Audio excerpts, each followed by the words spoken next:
In a world where the longing for a son can overshadow the love for daughters, how far will desperation push a person? What happens when the burden of societal expectations becomes too heavy to bear? This is a story of a crime that no woman should ever have to pray for. Today, we explore the chilling tale of a pastor who, after welcoming 4 daughters into the world, is accused of committing an unthinkable act against both his wife and their newborn child. This shocking case not only raises questions about familial love but also the dark undercurrents of gender preference that can manifest in the most extreme ways. As we unravel this tragic narrative, we'll examine the intense pressures surrounding motherhood and the devastating consequences when those pressures turn toxic.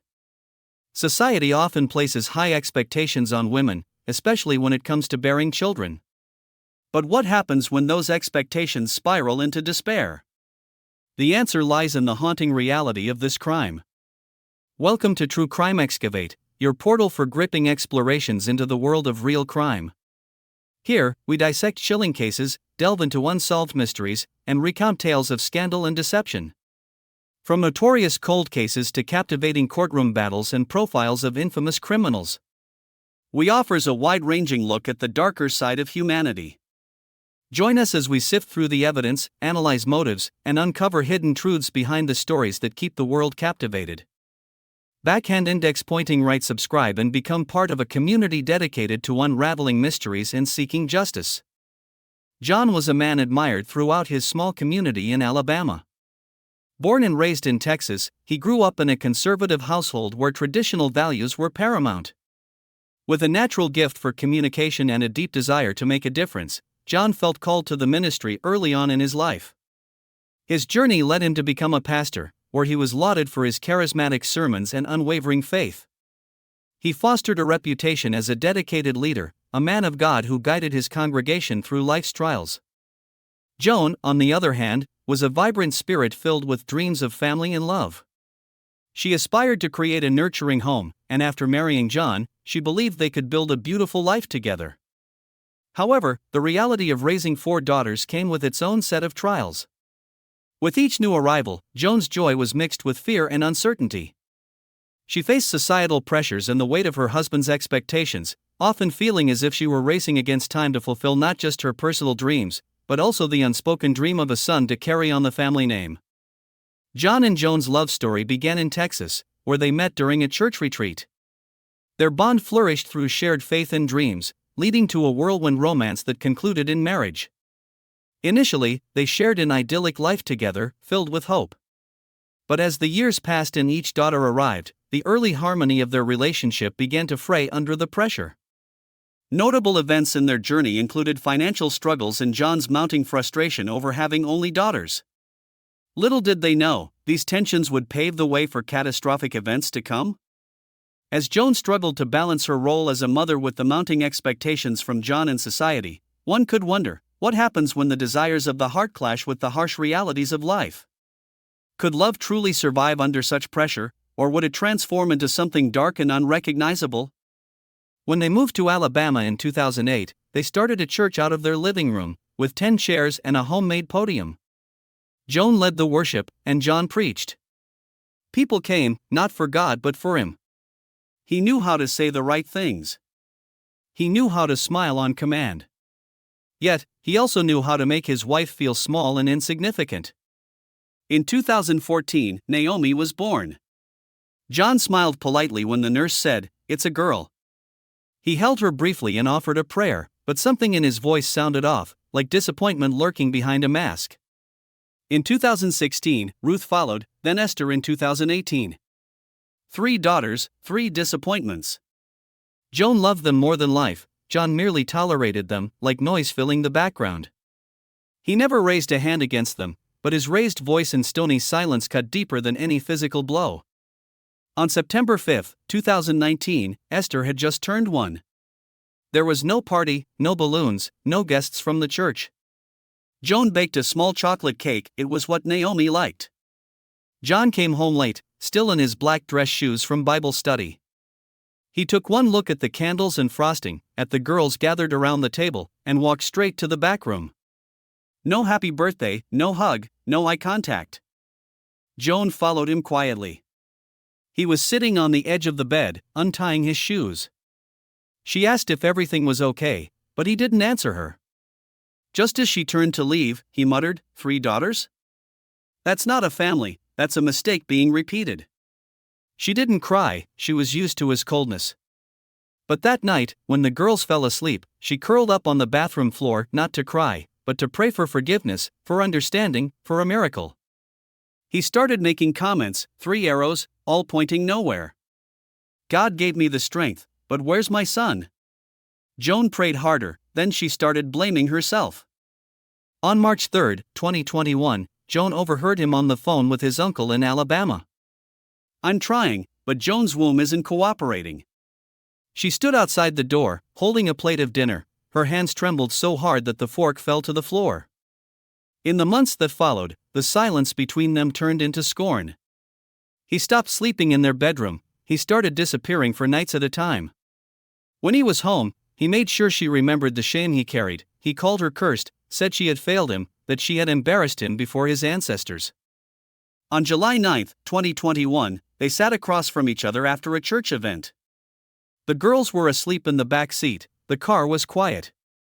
He didn't look at her when he spoke. "One more chance.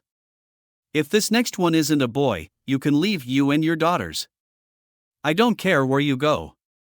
I need a son. You've got one more chance to make it right." Joan said nothing, her hands clutched her purse so tightly that her nails left marks in the leather. After that night, she stopped eating dinner with him, stopped asking him to pray with her, stopped looking for love in his eyes. There was nothing left in them, only pressure, only shame. John watched her fade away slowly, without touching her, without lifting a hand. Just his words and silence. To him, parenting wasn't about love, it was about legacy. And Joan was no longer a wife. She was just a vessel. One last chance.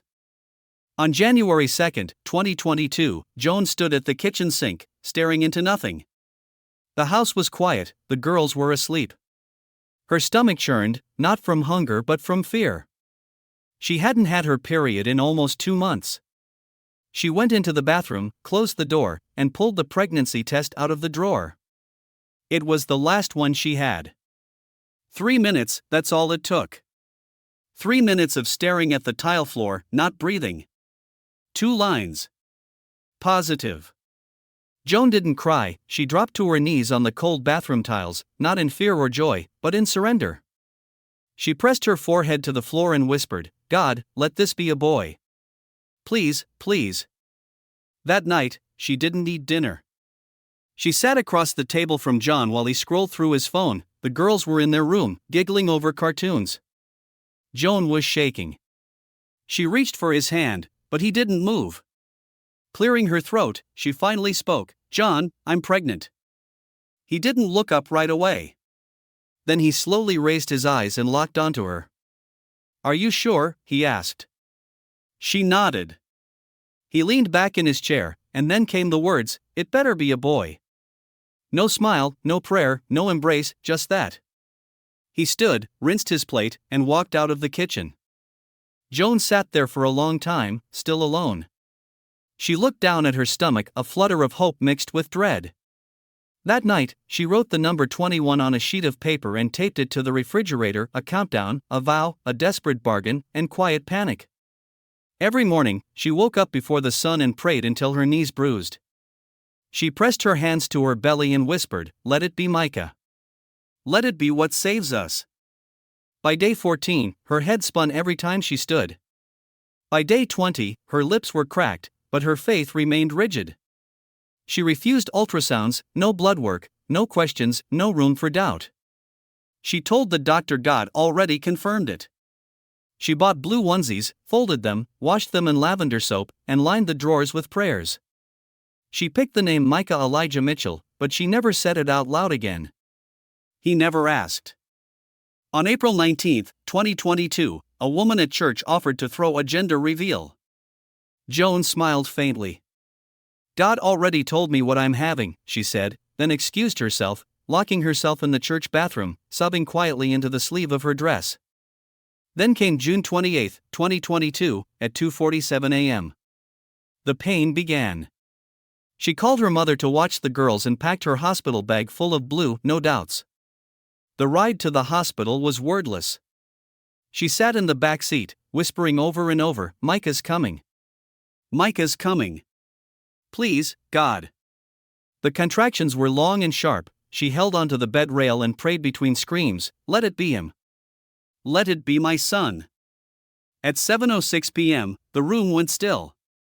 The baby's cry pierced the silence, but the nurse's words sliced deeper. "Congratulations, it's a girl."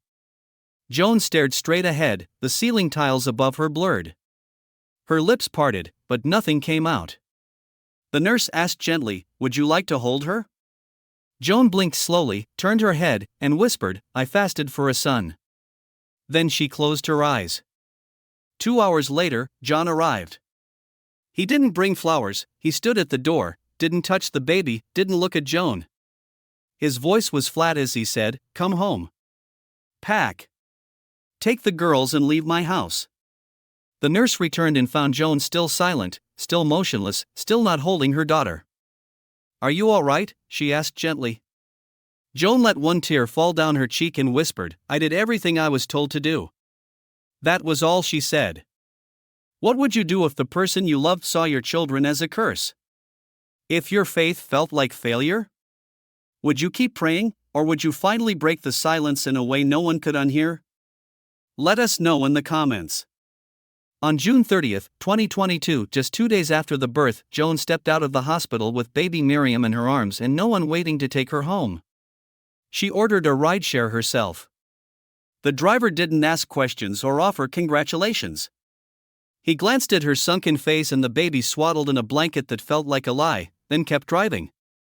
The ride was quiet. Miriam slept, Joan didn't. When she opened the front door to the house, it creaked like it hadn't been opened in days. The air inside was stale, the lights were off, and the curtains drawn. She stepped in slowly, 1 foot at a time, as if she were entering someone else's home. There were no signs of John, no signs of life, just an empty living room and silence pressing against the walls. The girls had already been taken to her mother's house, they'd been there since the contractions started. John hadn't even bothered to ask where they were. Joan walked to the hallway, standing there holding the baby and staring at the closed bedroom door for almost 10 minutes before moving again. Slowly, she picked up her phone and called her mother. Her voice cracked slightly, but she kept it steady. "Mama, do you think the girls can stay a few more days?" Her mother didn't ask why. She never asked much anymore. "Yes," she said, and Joan hung up. She placed the phone on the table and stood in the middle of the room, frozen. Then she looked down at Miriam. She didn't feel anger, joy, or connection, she felt nothing. She walked Miriam to the nursery, a small room with soft pink walls and reused baby things. Joan laid her down in the crib, tucked the blanket under her arms, and turned away before the baby could cry. She couldn't bear to hear it. Joan walked back to the living room and lowered herself onto the edge of the couch, staring at a family photo on the wall. Naomi, Ruth, and Esther smiled brightly with their front teeth missing. Joan stood behind them, while John stood tall and unreadable. She stared at his face, and the voice in her head came through with chilling clarity. "He didn't just leave me, he erased me." That night, Miriam cried, but Joan sat still. She didn't move, she didn't blink. She just breathed one shallow inhale at a time. Eventually, she got up, walked to the freezer, and took out 2 steaks, John's favorite ribeye, thick cut. He liked them seasoned with pepper, garlic, rosemary, and sea salt. She placed them in the fridge to thaw, knowing he'd come back eventually.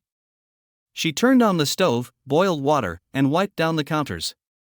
Her hands moved automatically, but her heart was somewhere else, somewhere between grief and a growing scream. For the first time in her life, Joan didn't pray, she just stood in that kitchen and planned. Because when someone is erased for too long, they don't ask to be seen, they force it. Joan wanted one thing, to say goodbye, but she also wanted to be heard loudly, forever. On July 16, 2022, it had been over 2 weeks since Joan had left the hospital. The girls were still at her mother's house, John hadn't asked about them once. At 6:22 p.m., Joan heard keys at the front door. John stepped inside. She stood in the hallway, holding Miriam in her arms. He walked past her, didn't speak, didn't look, just removed his shoes and sat on the couch. Joan approached slowly. "John, can we talk?" He sighed but didn't respond, continuing to scroll on his phone. She tried again, her voice shaking. "Please, I know you're disappointed, but I will leave the house. Just give me a little more time. I need you to look at me." "Nothing.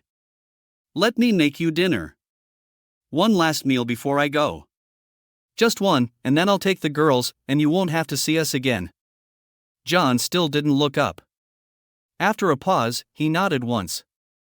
"Steak," he said. "Medium. Garlic and rosemary, like always." Then he stood, grabbed his Bible from the table. "I have meetings at the church. I'll be back late." As the days turned into weeks, the tension in John and Joan's home grew more intense. The couple's once strong bond began to erode, leaving only traces of the love they once shared.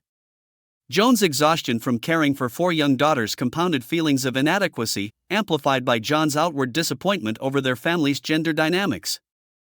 Neighbors whispered about their strained relationship, aware of John's frustrations and Joan's quiet despair. Was the desire for a son transforming John into someone unrecognizable?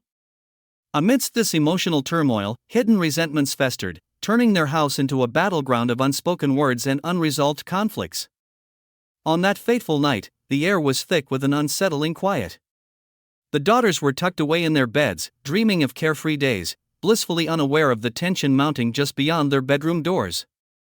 It was a routine Tuesday. John had returned home after a long day at church. Joan, weary from another day of motherhood, sat alone in the dimly lit living room, contemplating the weight of her choices and the expectations bearing down on her. But that night, something shifted within John. Perhaps it was the culmination of unspoken disappointments, or the pressure to provide an heir that finally pushed him over the edge. In a moment of rage fueled by years of frustration mixed with despair, he confronted Joan.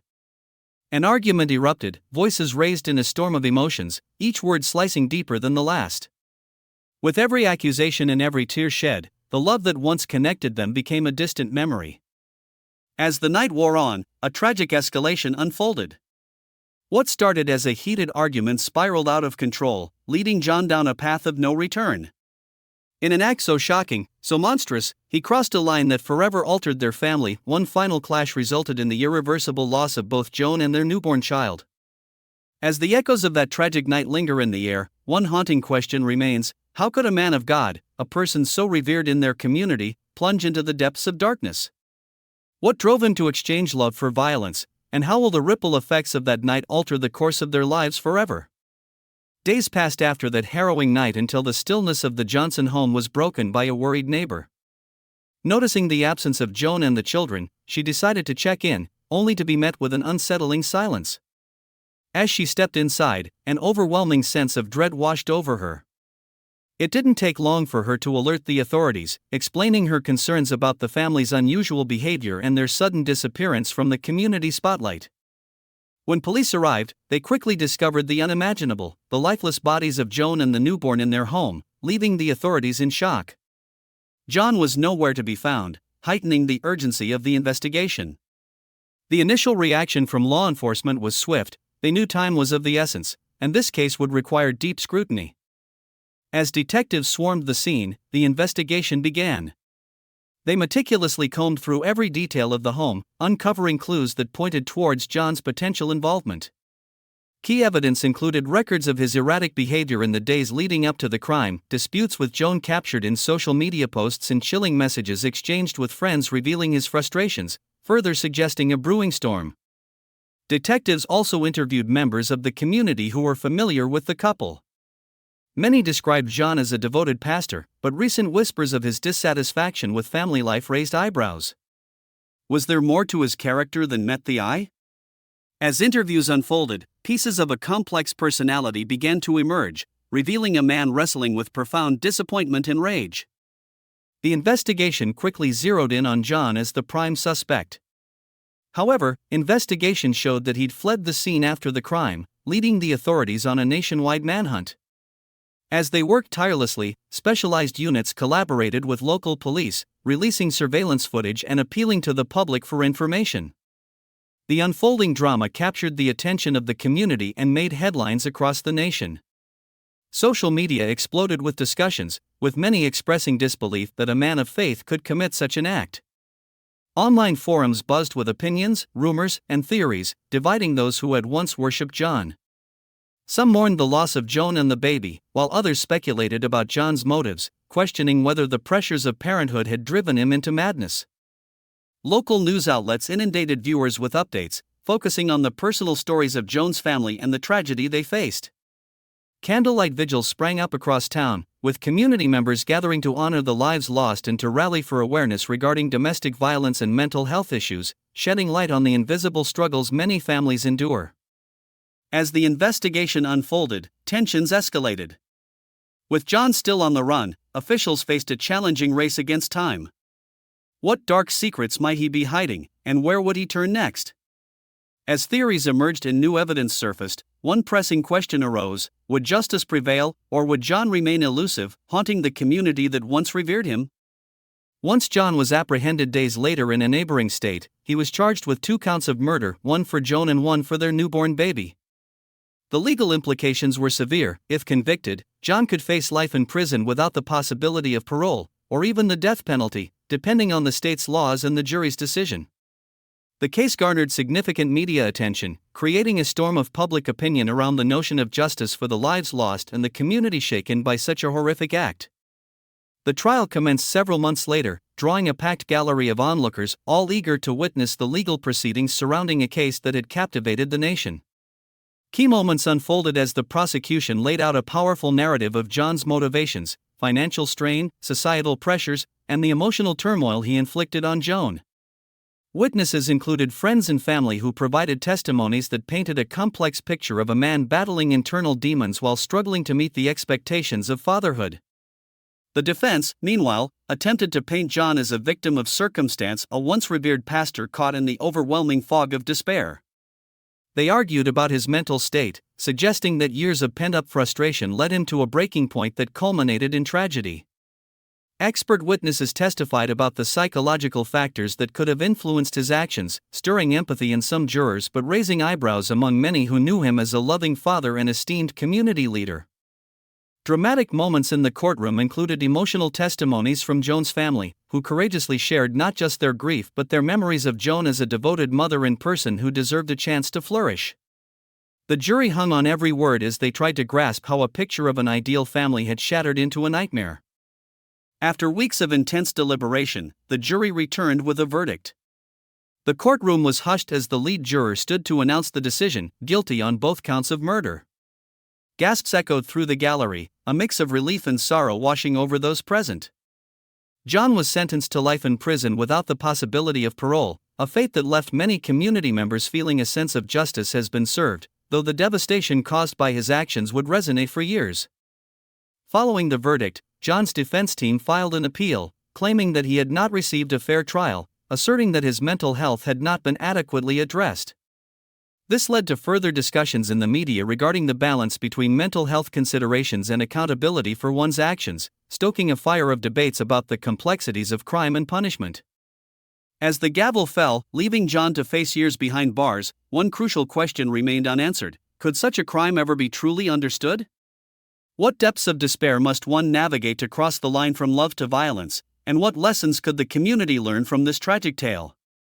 As reflections emerged, the ripple effects were felt far beyond the courtroom, touching the lives of many who had once revered the pastor.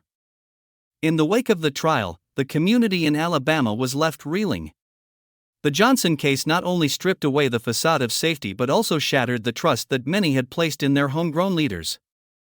Families who once found solace under John's pastoral care now faced an unsettling reality: the man they revered had transformed into a symbol of betrayal. Neighborhood gatherings grew tense, and conversations often circled back to the fragility of familial bonds. Parents moved cautiously, ensuring their children were safe, and many began to question their own relationships and the lurking shadows of violence that can hide behind closed doors. People turned to community forums and support groups, grappling with their feelings of fear and disbelief. Where once they had sought guidance and support from John, they now sought comfort in collective reflection about the warning signs that had gone unnoticed. This crime stirred a once close community into a conversation about the importance of being vigilant and the effectiveness of early intervention when it comes to domestic tensions, a call for awareness that resonated throughout the town. In response to the tragedy, local organizations sprang into action. Support networks emerged dedicated to raising awareness around domestic violence, mental health resources, and the importance of fostering protective environments for children. Workshops and outreach programs began popping up, educating the public on recognizing signs of abuse and providing vital resources for those in need. These initiatives sought to empower individuals to come forward and share their stories, creating a safer space for dialogue about the issues that plagued many families. Community leaders collaborated with mental health professionals to establish hotlines and counseling services, ensuring that families had access to help when they needed it the most. Joan's family became instrumental in these efforts, championing initiatives that encouraged open discussions about women's health and mental well-being, honoring Joan's memory through advocacy and education. The Johnson case became a catalyst for broader discussions surrounding domestic violence, mental health, and the nuanced realities of motherhood. Analysts and advocates began to critically assess cultural narratives that perpetuate unattainable expectations, particularly around gender roles and the stigma attached to seeking help. The case sparked dialogue about the pressures that lead to detrimental outcomes, igniting a movement aimed at destigmatizing mental health within religious contexts. As communities rallied for change and support, the question remained, how can society better protect mothers and families in distress? The implications of this tragedy reached far beyond one family, challenging others to reflect on their own lives and recognize the importance of support systems, empathy, and intervention. As the community healed, they learned an invaluable lesson: a relentless pursuit of awareness could prevent similar tragedies in the future. In the end, while justice was served in the courtroom, the true measure of victory lies in the community's commitment to transforming tragedy into action. As we move forward, let us remain vigilant, compassionate, and open-hearted, ensuring that no woman ever finds herself praying for relief from the darkness lurking within her own home. As we conclude this tragic tale, we've explored the harrowing life of John and Joan Johnson, a couple whose dreams crumbled under the weight of societal expectations and personal despair. Their story serves as a chilling reminder of the hidden struggles many face behind closed doors. From John's transformation from a revered pastor to a convicted murderer, to the profound impact of their double tragedy on the community, we've seen how one night can forever alter countless lives. The aftermath has sparked important conversations about domestic violence, mental health, and the support that families desperately need. We invite you, our viewers, to reflect on what we've discussed today. What are your thoughts on the pressures that society places on parents, particularly mothers? Have you or someone you know experienced similar challenges? Your voice matters. Please leave a comment below, sharing your reflections, insights, or any stories that resonate with you. Let's use this platform to raise awareness and foster dialogue about these crucial topics.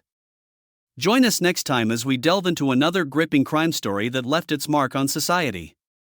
Make sure you subscribe and hit the notification bell so you won't miss our next exploration into the dark realities of crime and its ripple effects.